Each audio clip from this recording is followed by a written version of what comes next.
our founder claims, this right here is an embodied form of the violet ray spectrum.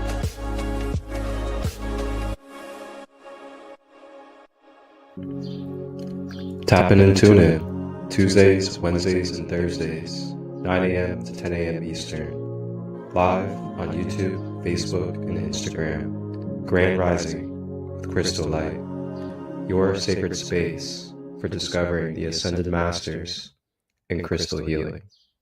Ashe.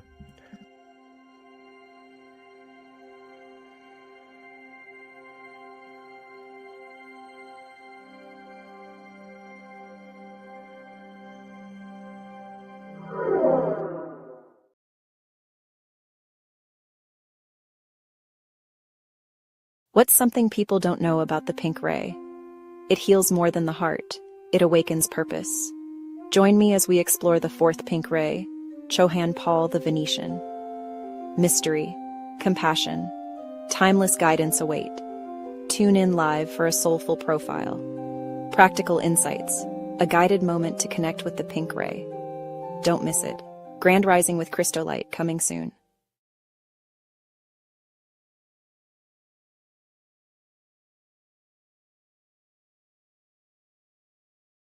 Three days in Ohio's forest will transform your spiritual journey forever, camping included.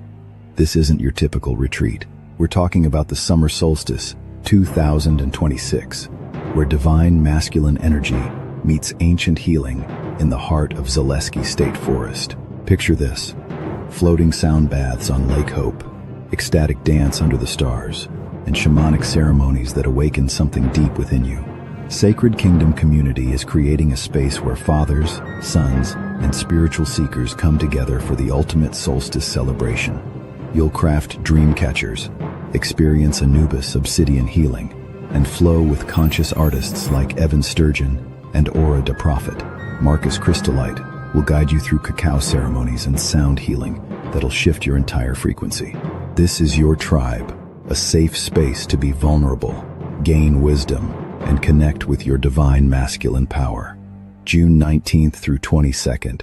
Tickets start at just $99. Don't let this transformation pass you by. Check the description for registration details and join us in the forest.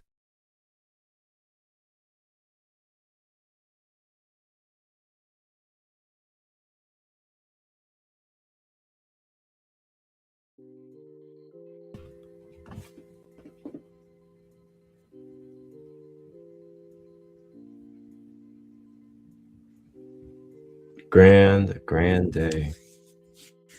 Grand rising, grand day. Wherever it is you may be in this time and space, thank you for joining me as we are here to place our hearts, our consciousness on this beautiful, beautiful divine ray of light, the third ray, the pink ray, as we explore the chief, the Lord, the Chohan, that helps represent, embody, and shine the pink ray of light into our universal consciousness here in this time matrix. I am Marcus ChristoLight, founder, creator of Sacred Light Healing and Wellness. I am a quantum shaman, if you would like to say. I help people through Reiki of multiple forms, guided meditation, chakra balancing, subconscious reprogramming, inner child healing, light language, life guidance for shadow work, daily pattern building, as well as building conscious boundaries and healthy communication. I am your overall life guide and spiritual developer. I'm also an editor and producer, and I do offer my services to produce content, podcast, online presence, and graphics. And these are all served by me daily. Along with that, I am a conscious community space holder and leader. I also host retreats around the country and soon to be around the world. I have retreats coming up this year that you guys can attend if you're looking for a sacred and safe community where you can be heard, seen, vulnerable, gain spiritual tools, become more aware of your body, your mind, your emotions, and how to navigate them in your daily life. So that is I, Marcus ChristoLight, your host and your lead of this container, Grand Rising with ChristoLight. And I really look forward to diving into this today because the pink ray is very, very, very beautiful and very, very soft and loving. And of course, all these rays are loving in their own way. But just this pink ray, it brings this really blissful, euphoric, motherly, unconditional love that is just so, so beautiful. And it's so soft that it's able to dissolve away those rigidness, the hardness, the finite energies, and those blockages. And it helps us to let go and just release and to feel embrace more uplifting love. So not only are we going to talk a little bit about the pink ray, the third ray, but we're more so going to dig in and discover the deep lessons, the deep lives, and the human incarnations of Paul the Venetian from Venus, the Venetian. Now, just a recap, Ascended Masters, or they are beings or souls that have incarnated in the lower dimensions as humans on the earth, and they had experienced lifetimes as humans on the earth, and then through their karmas and learning their lessons, their soul had the choice, freely, a free will choice, to either graduate and evolve from incarnating in this cycle, or to continue to incarnate and continue to have more journeys here. And we all ultimately get this choice at some point, whenever our karmic or frequency matches this opportunity. And the Ascended Masters are just the ones that hold the places for the law of one when it comes to these different dimensional rays of light to be able to be orchestrated properly in continuation. Now, these positions are positions. The figures rotate.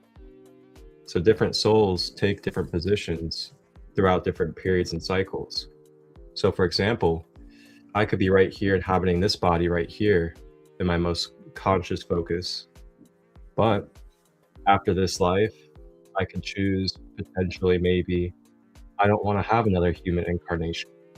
Maybe I just want to help teach and help educate the humans from a higher dimensional standpoint, not physicality.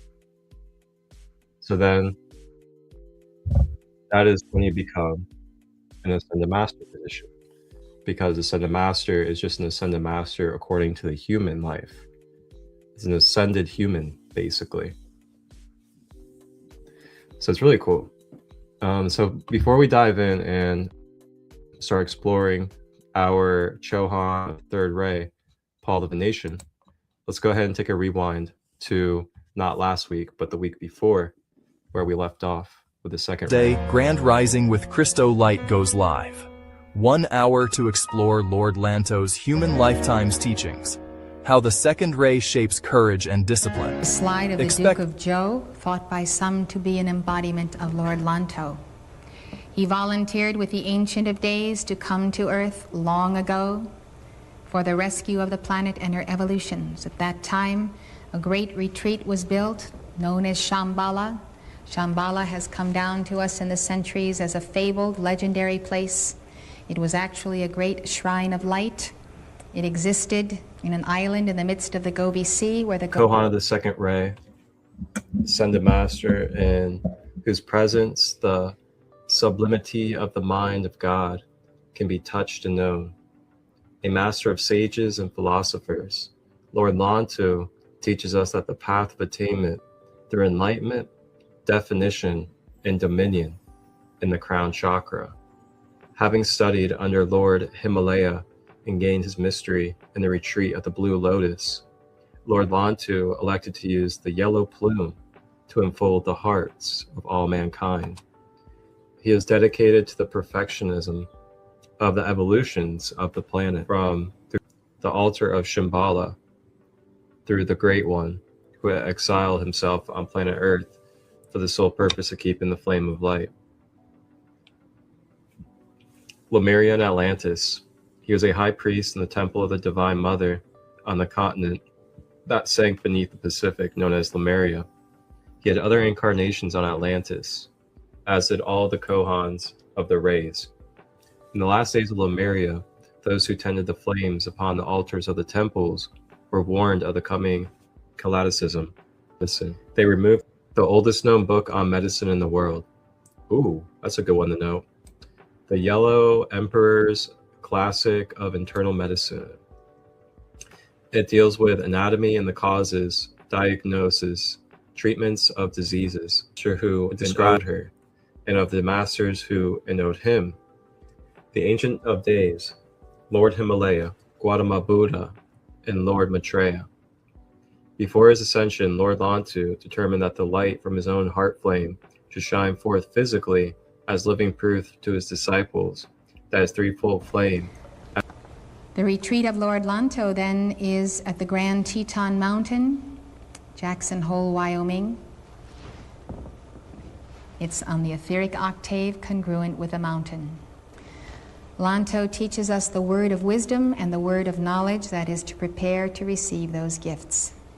The stones that he uses are the yellow diamond, the yellow sapphire, the topaz, and citrine quartz. And enlightened understanding in our lives and in the world. We receive your blessing now with gratitude and open hearts. Meditation. Tap in and tune in, Tuesdays, Wednesdays, and Thursdays.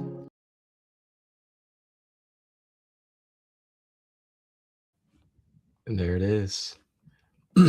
So that is where we left off when it comes to our series, Lord Lantu of the Yellow Ray of Light.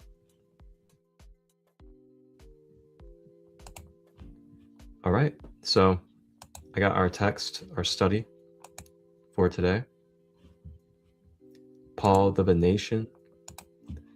Let's go ahead and get started. All right. Paul the Venetian.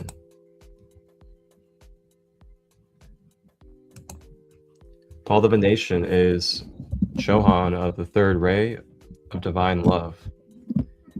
He is hierarch of the Chatua de Liberté. No, I'm sure I didn't say that correctly. Sounds a little Frenchish.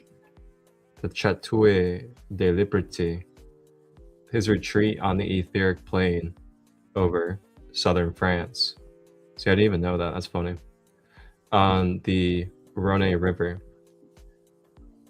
Paul sponsors the Ascended Master culture for his age and works with all who desire to bring that culture forth on behalf of mankind.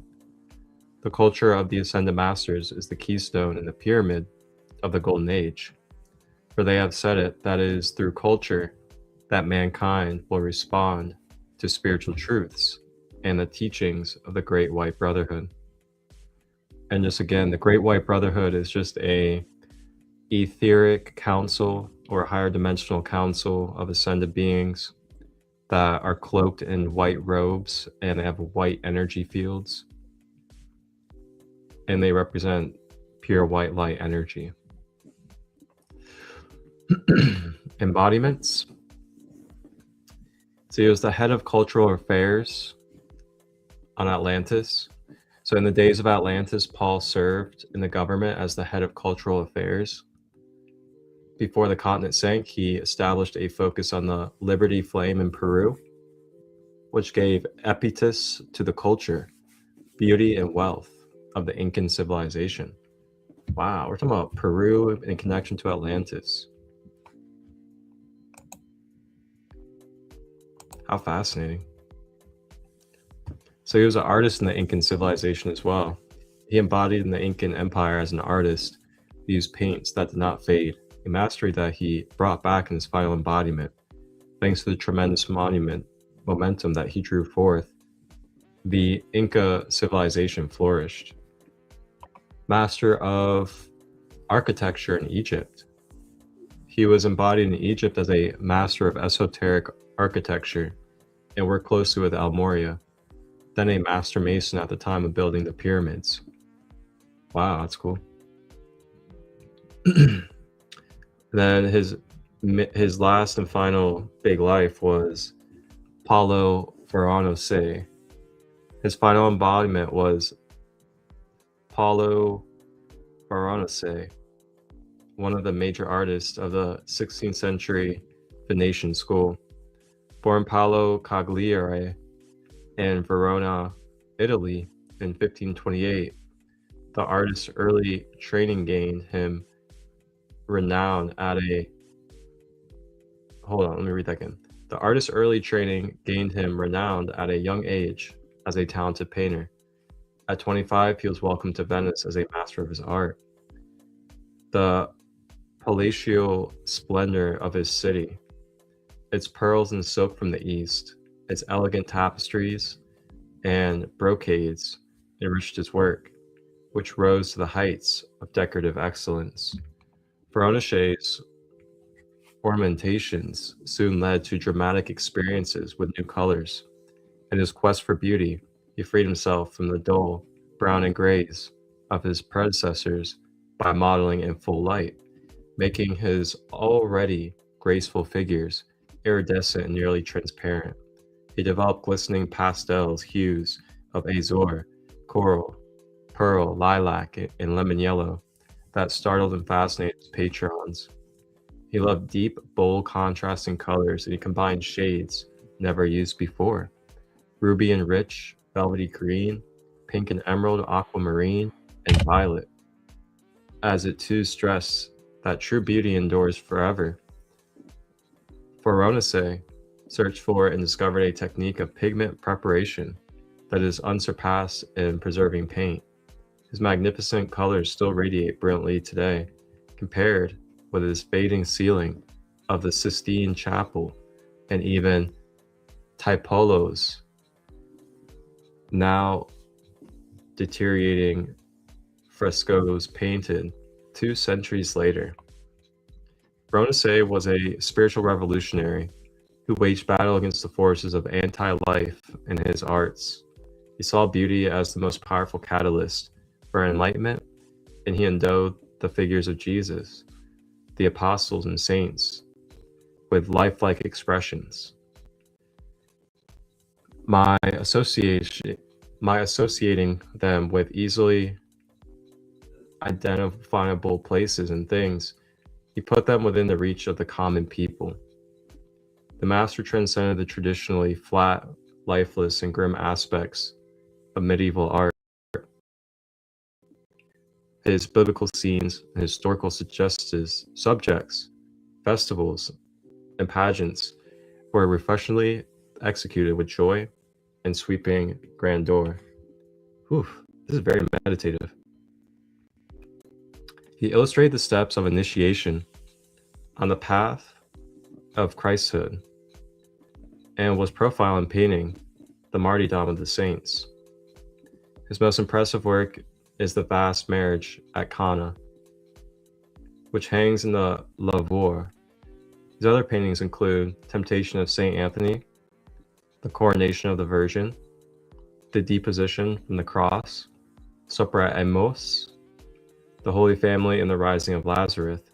Each of these are important initiation in Christhood.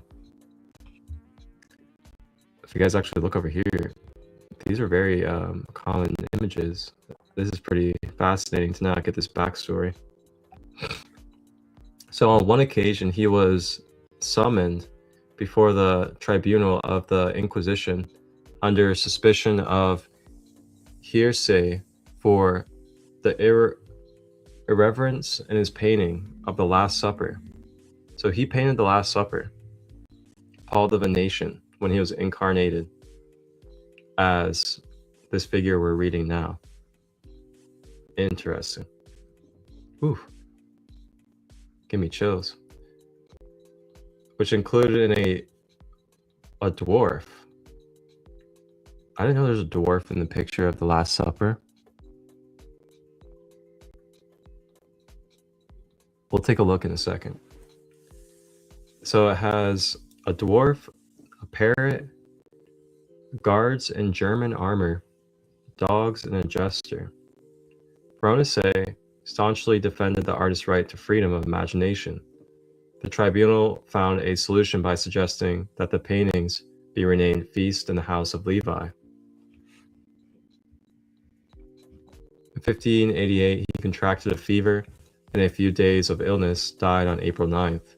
His brother and sons had him buried in S. Sebastian, where a bust was placed around his grave. He made his ascension from the Chateau de Liberté on April 19th, 1588.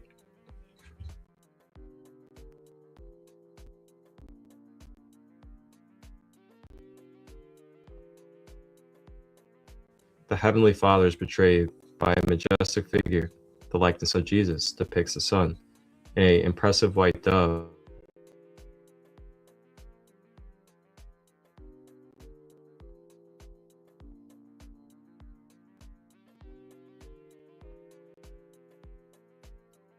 Activity, the earthly and the heavenly, in which Palio was so interested, for the canvas was completed after his ascension. Beneath the painting of the Holy Trinity, Paul has inscribed in golden letters, "Perfect love casteth out fear." Beautiful. Perfect love casteth out fear. So let's take a look at this picture.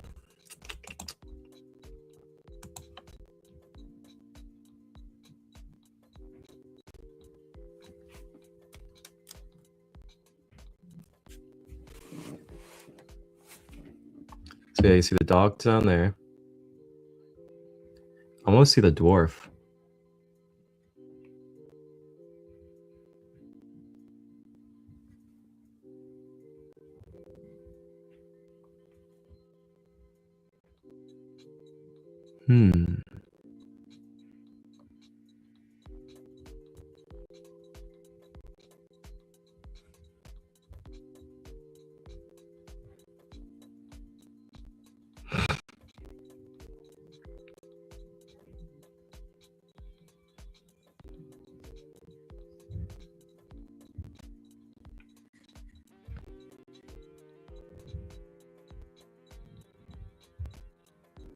This is so fascinating. Like, what detail?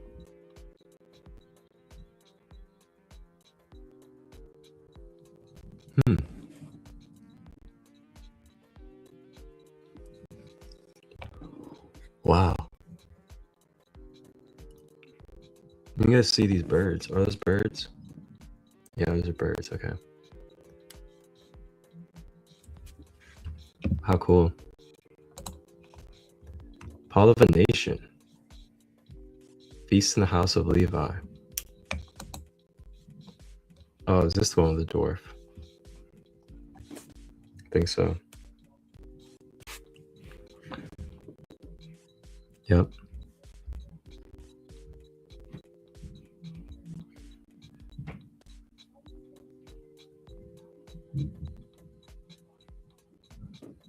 Wow. How cool.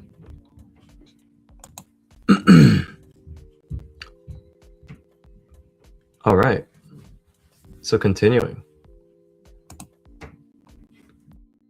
Paul the Venetian's mission today is a majestic being of 6 feet, about 5 inches in height.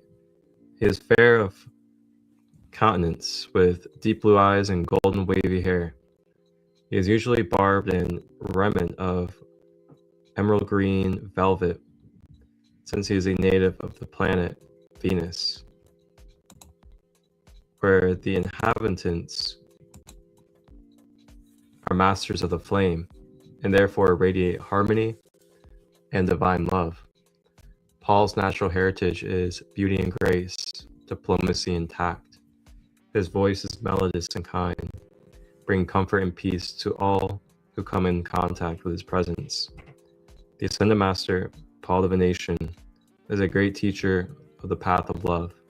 His devotion is to beauty, the perfection of the soul, through compassion, patience, understanding, self-discipline, and the development of the intuitive and creative faculties of the heart by the alchemy of self-sacrifice, selflessness, and surrender. He initiates the heart chakra, and he trains us in the gift of the discerning of spirits, discerning good and evil, light and shadow, and the delicate nuances of all of our creations of beauty. Discernment is a real inner sensitivity to one another.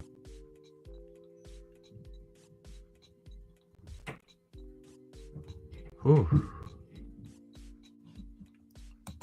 Beautiful. So before we finish off our text study with Paul the Venetian and talk about the retreat locations, we're going to go ahead and watch our first video that is going to talk about Paul and his journey as the humans.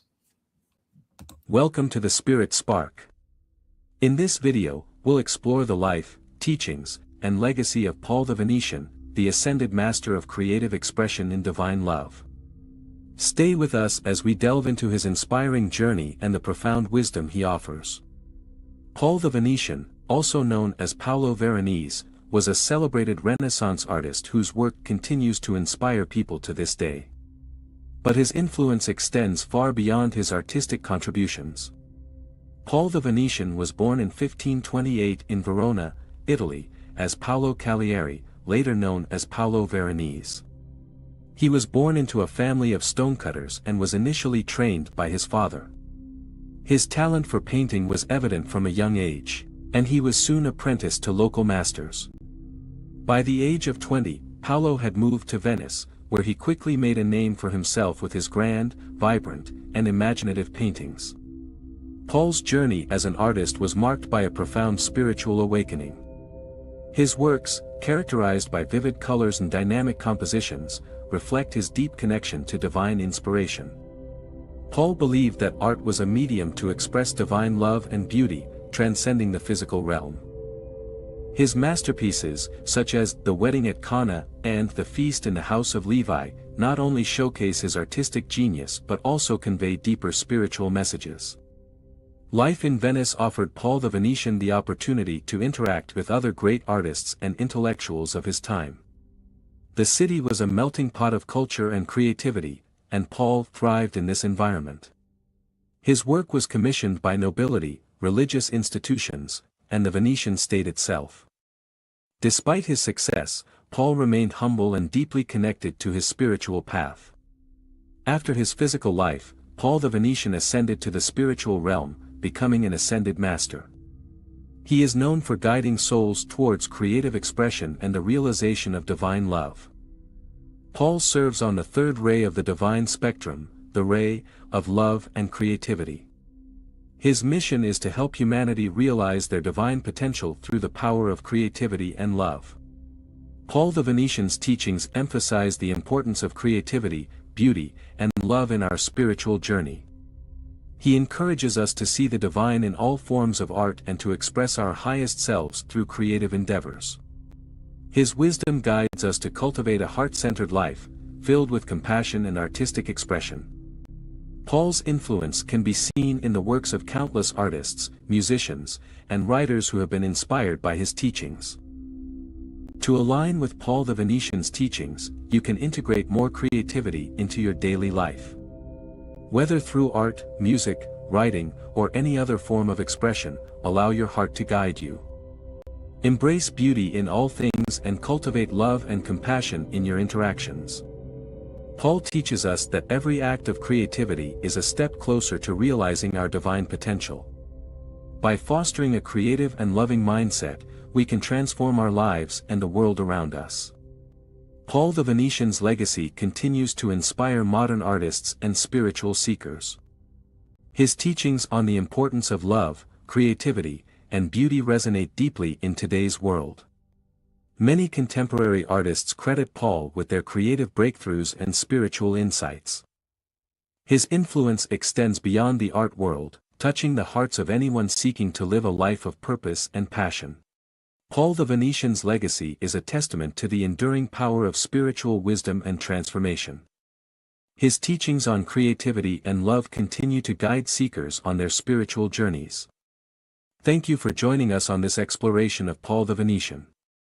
If you found this video inspiring, subscribe to our channel for more deep dives into spiritual figures and practices. And don't forget to hit the like button if you enjoyed this video. Together, let's continue to celebrate the divine beauty in all forms of creative expression.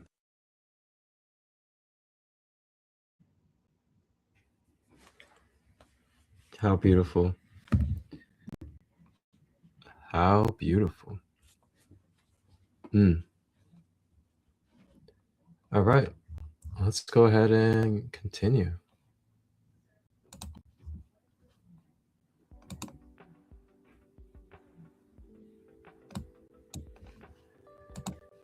All right, so retreat spaces for Paul the Venetian. Paul's retreat, his main one is the Chateau de Liberté, has a physical counterpart in the Chateau now, owned by a private French family at the etheric level. The retreat contains classrooms of paintings and artwork of every kind from all ages and races and cultures, as well as workshops for musicians, writers, sculptors, and students of voice. Here the masters introduce new techniques in every field of art. Currently, he is holding classes in the Temple of the Sun, the etheric retreat of the Goddess of Liberty over Manhattan, New York. This is the etheric retreat of Paul's spiritual mother, the Goddess of Liberty, the cosmic being behind the statue, so named for her complete identification with the God consciousness of liberty. It was she who first enshrined the liberty flame on earth, and just prior to the sinking of Atlantis, transported it from her then physical temple of the sun to the Chateau de Liberté. How cool is that? So transfer of the liberty flame from his retreat. It was the Goddess of Liberty who inspired the idea of the Statue of Liberty as a gift of the people of France to the people of the United States, which was dedicated to Bedloes Island on October 28, 1886. A symbol of their friendship and more, it was the spanning of the Ark of Liberty from the Chateau de Liberté back to the Temple of the Sun, with the intent that the descendants of Atlantis, re-embodied at both her east and west gates, at France and the United States, would hold her high torch until liberty's culture shall once again appear in a golden age, founded upon the balance and expanded threefold flame in the hearts of the freedom-loving people of these sister nations. Wow. That gives you such a different perspective about these monuments and why these things are here for so long and have such significance in our consciousness. How humbling.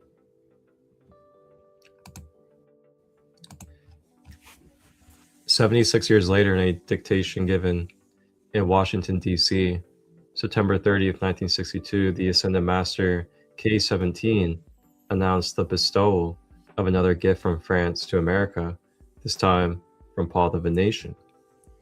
There's been a beautiful and wonderful session at Chananda's retreat in India, and a decision was made on the part of beloved Paul the Venetian, whereby there was transferred from his retreat in France this day, at the hour of 11 o'clock your time, the full pulsation of the great Liberty Flame.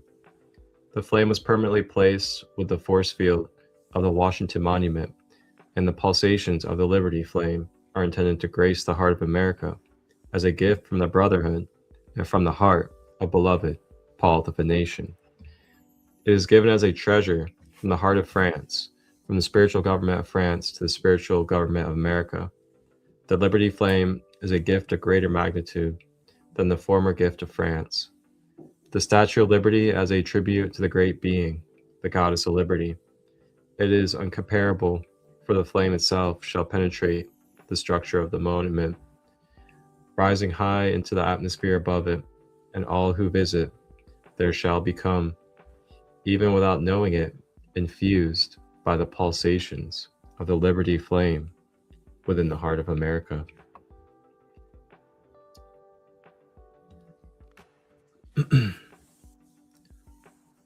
Studying with Paul the Venetian. Embodied mankind who serve in the arts attend the retreats of Paul the Venetian for instruction in all of the arts, and through their service, they learn to balance and expand the threefold flame within the heart. Paul explains that the purpose of art is to enhance the love of Christ all ways. One who studied at Paul the Venetian's retreat was Norman Rockwell, an American painter and illustrator, 1894 to 1978. Paul speaks of instructing him. I remember when Norman Rockwell came to me at inner levels to study in that etheric retreat. And I remember as I consoled him to show the Christ in the American people in everyday scenes of humor, humility, wonder, toughness, togetherness, and heroism. And all these have been treasured, remembered, and valued highly, because something of the spirit of the Christ image that has become an image of America came through his work. A unique artist who devoted to the inherent qualities and identity of the individual. As his perception of the Christ was, so was his painting, the capturing of unique moments. You might examine that work to find in each painting what is the glimmer, however great or faint, of some aspect of the individual reaching to the higher self. The beloved Master Paul was promised an important initiation to those who come knocking at the door of his retreat in southern France, ready for a greater increment of the love flame. I will take you by the hand and show you my castle. I will show you the works of art that have been brought forth by Chalice, unascended and ascended, and we will go through many rooms, and lastly I will take you to the room where there is that flame that hangs. In some cases it will be an empty frame. In some cases it will have a canvas in it. It will be your frame, the frame of your identity, waiting for you to bring forth the genius of your soul. When you see that frame, if it is empty, you will want to fill it.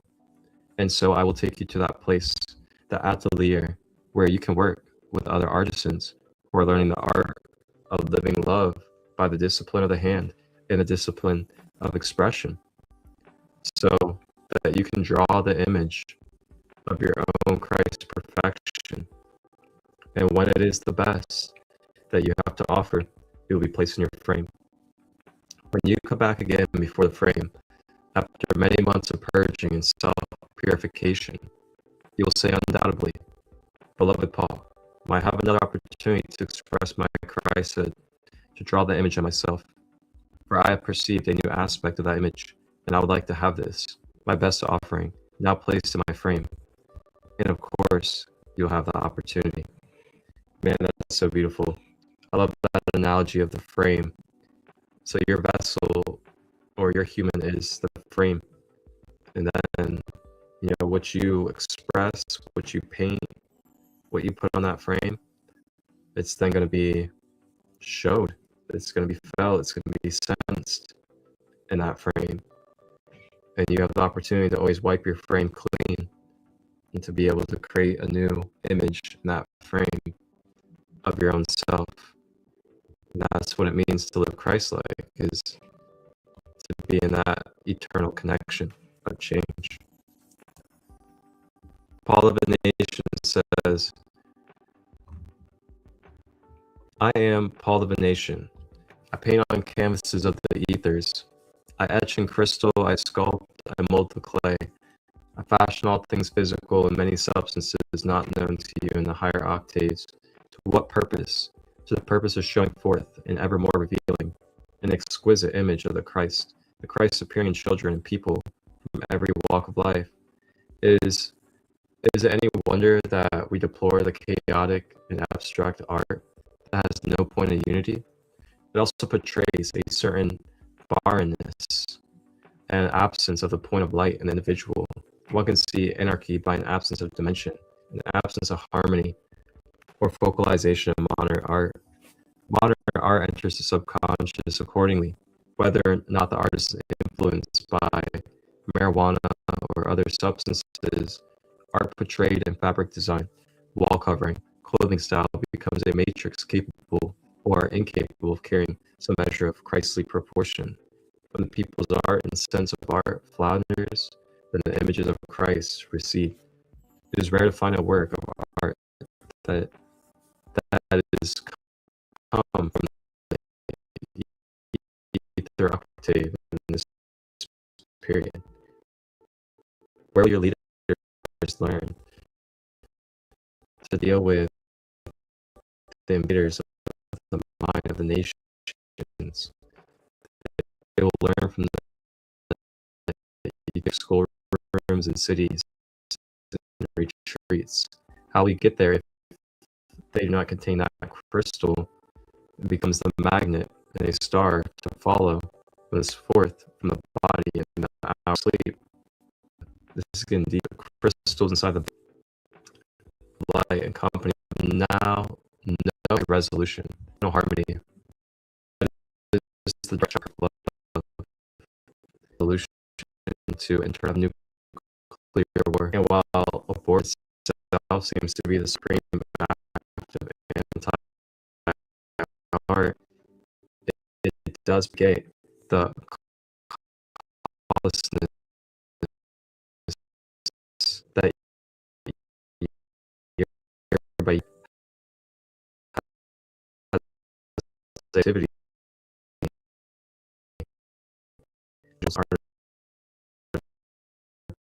God,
and the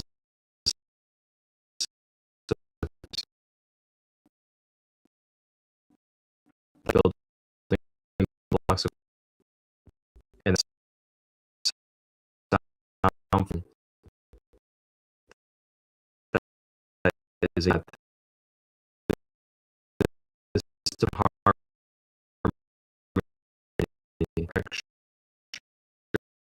such as pulling to use in flow of attention upon in our door for the victor hour as an upward one who will be the best of my that pink ray sense of beauty and starts developing your heart shot of the Christ conscious art of all kinds of the Christ keynote Jacob's Bond. Wow.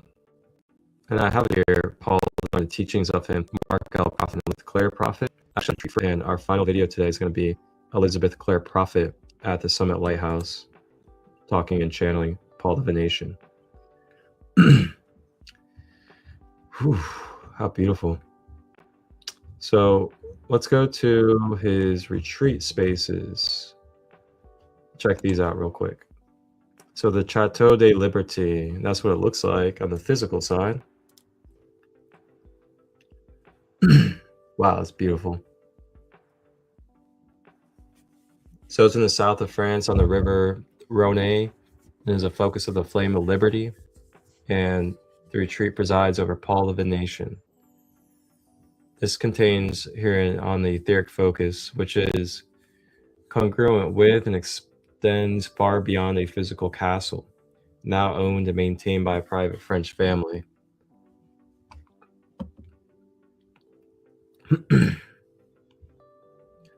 So let's see. The castle itself contains many great works of art, and at certain times during the year it is open to the public, even as the great halls in the etheric retreat are open to students of the Venetian who come to study art and culture, true concepts of liberty. So this retreat has galleries, museum, archives of art and artifacts from many cultures and civilization. Endless classrooms where great works of art of all ages are displayed. Paintings by Paul, his students, and other masters abound. Wow, I really want to go here. The art of liberty, landscapes, roses, ponds, all the beautiful things. Wow.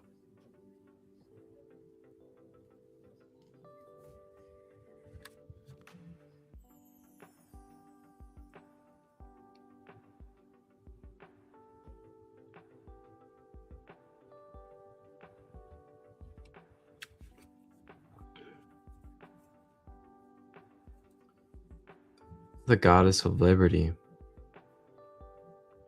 So as it became accustomed to this exalted state, the students moved across the tessellated floor and descended the stairs, passing through the corridor that leads to the auditorium known as the Flame Room. The threefold flame of liberty is in the center of the room, focused with a golden chalice.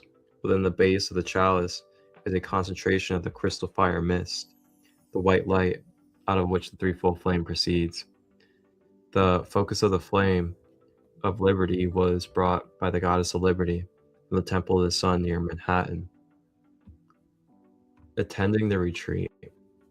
For centuries, Paul had felt the beauty is necessary, part of one thought and feeling process of those who desire spiritual progress, who desire to obtain their freedom and the liberty to do to the God of will, the will of God.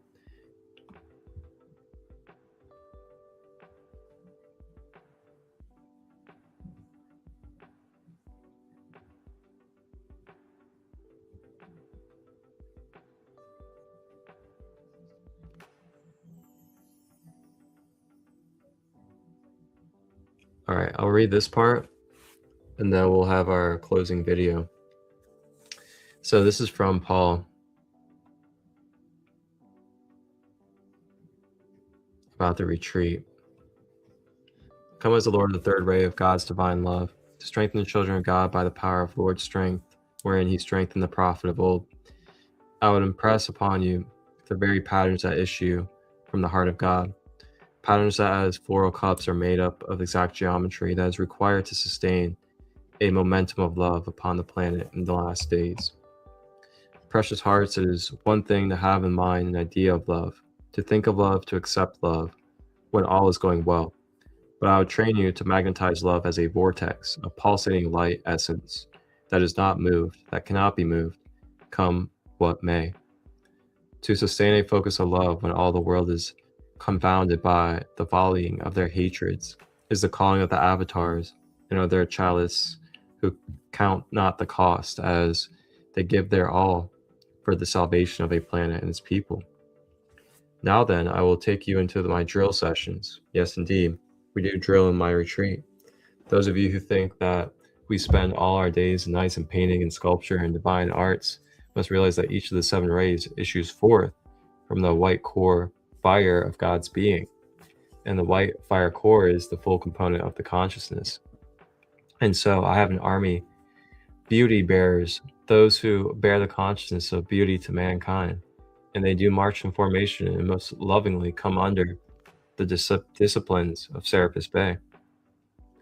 For they see that out from the flaming center of order, purity, comes forth the pattern whereby they can not only precipitate beauty, but they can also release it to mankind and impress it upon the consciousness of the race. Patterns of loveliness are the salvation of mankind, for each perfect design that originates as divine blueprint within the fiery center of life and is then embellished by the adoration of the Chirium, and the flaming pink angels presents to the consciousness of mankind a passion for living, for striving, and for reaching the ultimate goal of reunion with the God Self. In our drill exercises, we impress upon the neophytes as well as the advanced disciples in our retreat the necessity of discipline and out-picturing beauty. We drill the mind through meditation upon perfect forms. We drill the emotions of God control.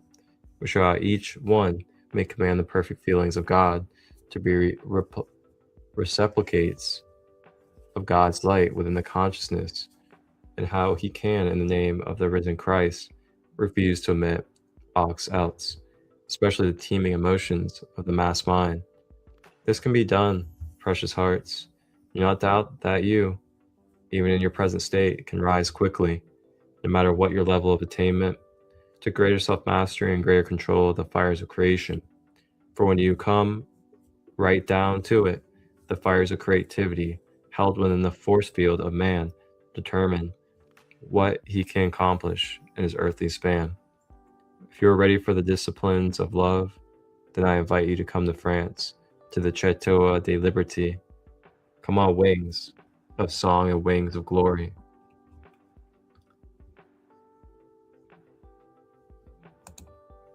And then there's the Temple of the Sun.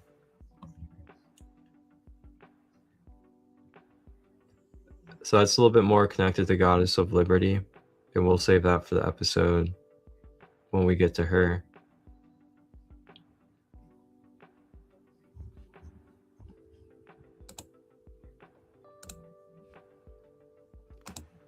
All right, that's our study. Paul the Venetian, the third ray Chohan. Wow. Feel free to drop your feedback and any reflections, information, and anything else that you feel. So before we dive into our final video of the episode with Elizabeth Clare Prophet, there's still time coming up on May 16th to 20th for the Costa Rica retreat. One more ticket space left. Check 5 days in Jocko Beach, cacao ceremonies, sunset sailing, and finding your inner light. This May, Sacred Light is calling you to Costa Rica for the most transformative spring retreat of your life. Picture yourself waking up at Jocko Bay Towers, steps from pristine beaches. For 5 magical days, May 16th through 20th, you'll journey through legendary waterfalls, connect with sloths and monkeys at Manuel Antonio National Park, and experience the wonder of bioluminescence under starlit skies. Led by quantum shaman Marcus ChristoLight, Dr. Rhonda Clark, and sound healing master Sadanam Singh, you'll dive deep into sacred cacao ceremonies, beach yoga at sunrise, and healing sound baths that awaken your soul. Every vegan meal is crafted with love. Every excursion designed to reconnect you with nature's magic. All of this paradise awaits for just $1,111 solo, or $1,777 for 2 souls ready to transform together. Spaces are limited and filling fast. Register now through the link below, grab your passport, and step into the light. Paradise is calling your name this spring.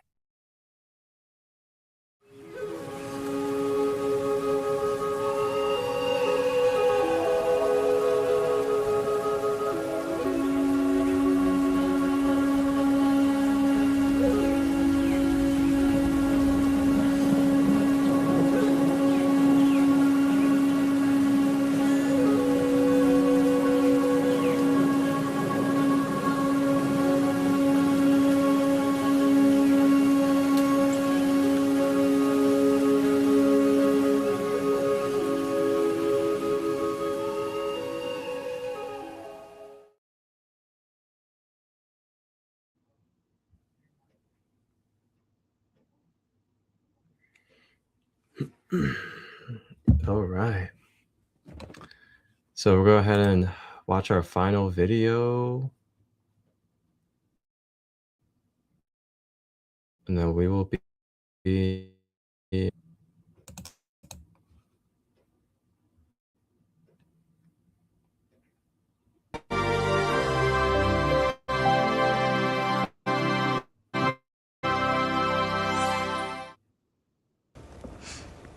Next we come to Paul the Venetian, the Lord of the Third Ray.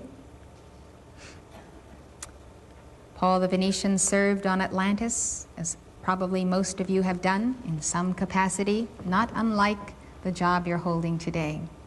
He was head of cultural affairs. He established a focus of the flame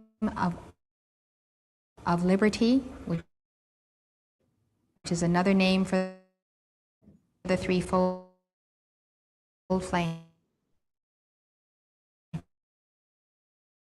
In Peru, that is the days of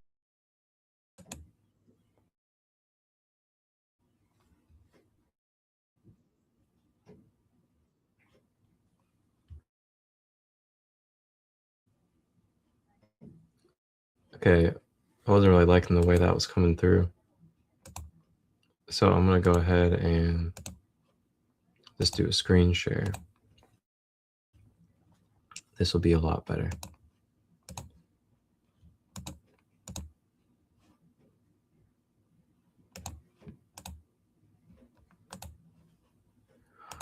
Oh boy, just one moment.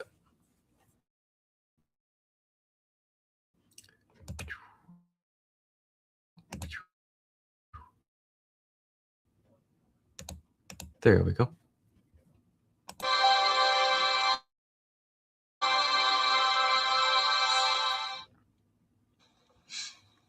Next we come to Paul the Venetian, the Lord of the Third Ray.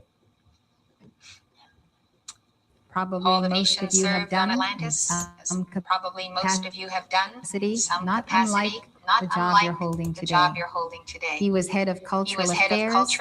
He established a focus of the flame of liberty, which is another name for the threefold flame, in Peru, that is in the days of Atlantis. And this flame, which he anchored in Peru so long ago, gave impetus to the culture, beauty, and wealth of the Incan civilization. He reincarnated later in that Incan Empire as an artist who used paints that did not fade. So Paul the Venetian takes the love ray and applies it to art and culture. He became in Egypt a Maya, then a master mason at the time of the building of the pyramids. We know him recently, 1528 to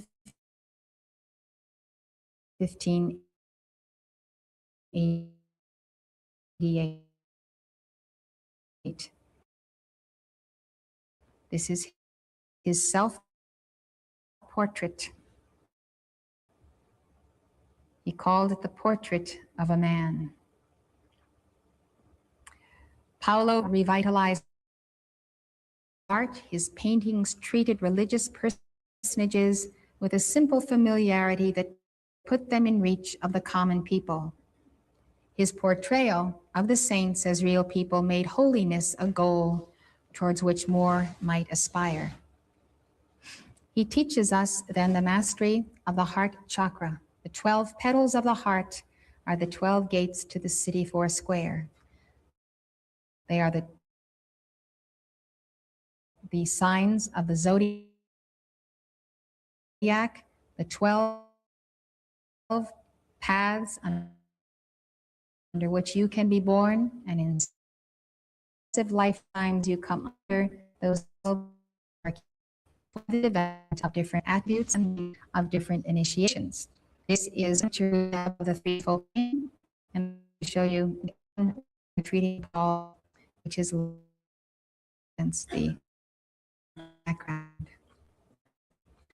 Leaving Atlantis, Paul established a retreat in what is now France. His Castle of Liberty River is similar to it, which will be coming up after you see this threefold.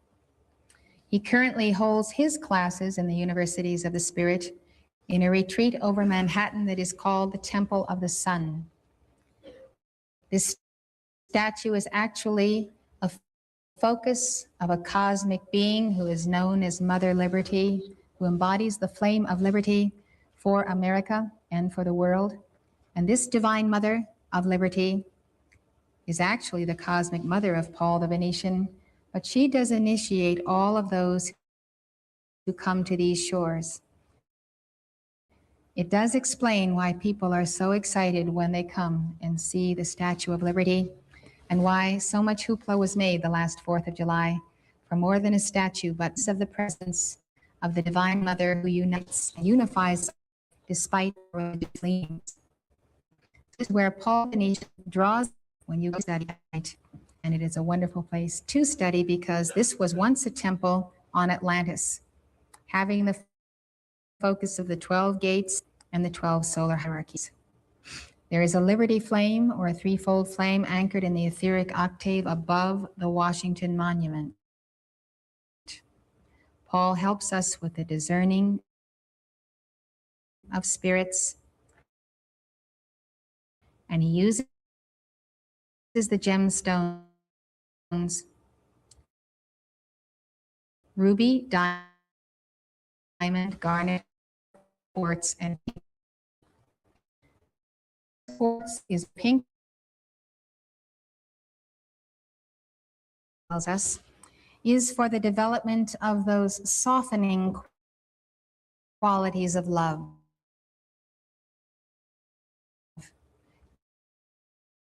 tenderness and tolerance and forbearance and mercy. It is all used to the Holy Spirit, discernment of spirits, so we know the real from the unreal and good and evil. The faculties, which are delicate,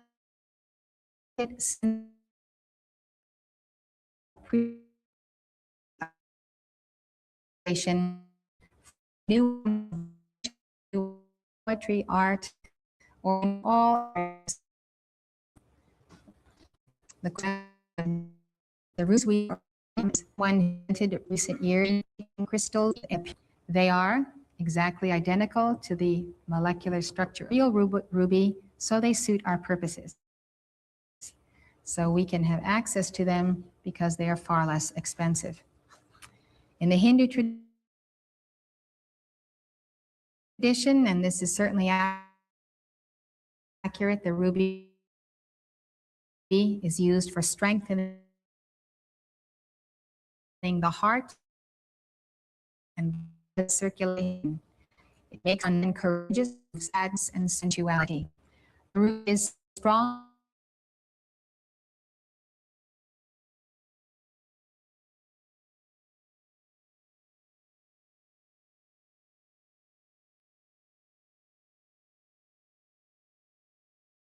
You know you want to put on a certain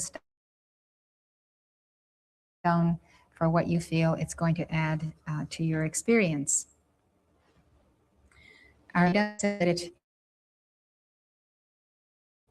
It does focus the ruby ray, and it does definitely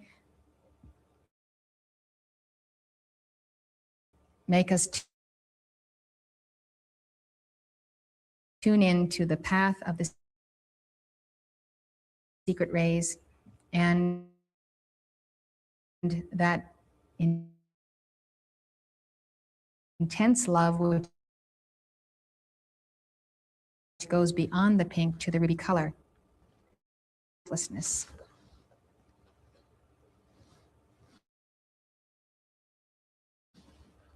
Both the ruby and the garnet are used as has qualities of rose quartz. This is a quote from Paul the Venetian. He says, unfortunately, due to the educational systems of the world and the equation of certain mass concepts and certain omissions of concepts that ought to be, and they're not taught of the talents of the Lord into each one, or how to release those talents and those flames of their innate reality. Feel a sense of worthlessness, and that only few have the ability to invent and create. The heart of one of you, the unique idea of love that you can bring forth for the benefit of your fellow man and the progress of the culture of the Divine Mother on earth. It may be an invention, it may be a poem, it may be a design, but it is a gift which only you can bring forth. Unfortunately, many of you have held that gift in your heart for a succession of embodiments, simply because no one has told you that you could release it, that you could bring it forth, that you are beings of ultimate activity. The preceding lecture was given by Elizabeth Clare Prophet, world-renowned author and spiritual teacher. The Summit Lighthouse is an international spiritual organization dedicated to universal enlightenment. The Summit Lighthouse is a beacon of truth to thousands worldwide and a leader in New Thought spirituality. The preceding program has been brought to you by the Summit Lighthouse.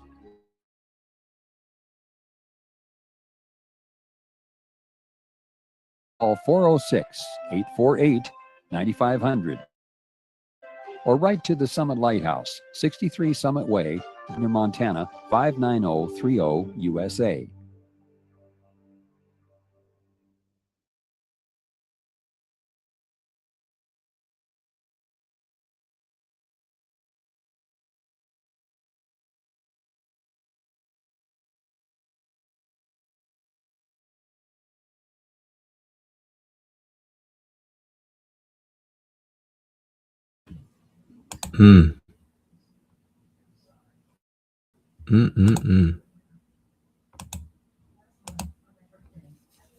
Wow. That is something. It's had some serious realizations about Peru, the Incan culture. No wonder why the Incan culture is so artistic and so about their color patterns. And wow. You know, the Incans, you think about despacho and you think about their patterns, their clothing, their bright pink, red, blues. Wow. It's all making so much sense now. So cool. Well, that'll do it for today's episode. Glad to be here and share this container with you all. The third ray Chohan, the third ray Lord or Chief, the pink ray, Paul the Venetian. Wow. Feel free to watch the replay if you coming in on the backside of this episode. And later tonight, you guys can find me live as well at 8 p.m. EST for the Raw Material Law of One with Sandy Marshall. And then you guys can find me tomorrow, 10 a.m. Eastern, for the fourth ray Chohan. And that is going to be the white ray of light. And then tomorrow night, 10 p.m. Eastern, we are going to be having our full moon in Scorpio live podcast space. Get ready to transform and to elevate the sacred kingdom. All right. So with that being said, thank you all. One love.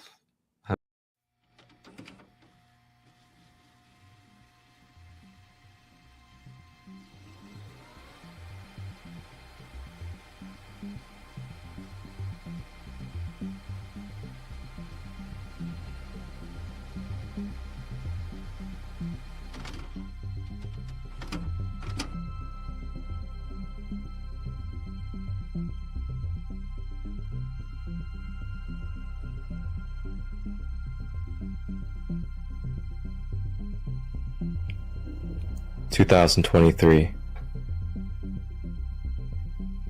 Mother Gaia, third dimensional planet, ascending. Thank you from the Sacred Light Broadcast Network and Sacred Light Productions for tapping in and tuning in to all live and replay content, holistic, conscious, for your empowerment. Tap in to the Christ light within. Please like, share, and subscribe. And remember that you are the one that you have been looking for. Enjoy this content. If you would like to collaborate or receive production through myself, Marcus ChristoLight, direct message or email me at marcustut23@gmail.com to discuss details. Wholeness and balanced love. Ashe.